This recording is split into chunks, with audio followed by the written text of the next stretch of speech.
Hello, I'm MJ. Thank you for coming back. Today I'm going to be reviewing this.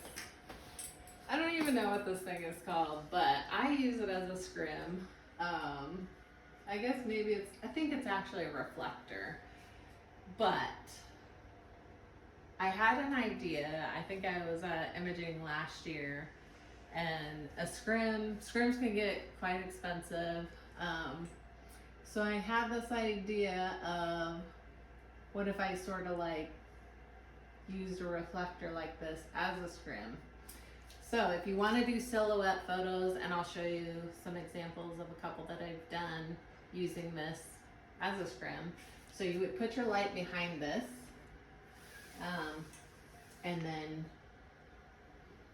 having your subject stand right in front of this, you can get really great silhouettes.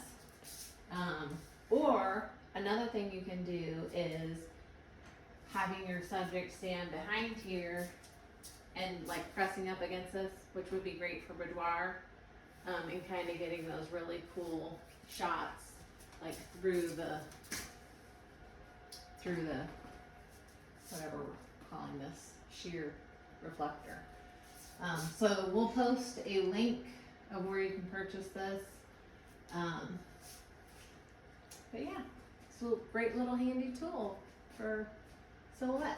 So if you like this video, be sure to like and subscribe for more tips and tricks.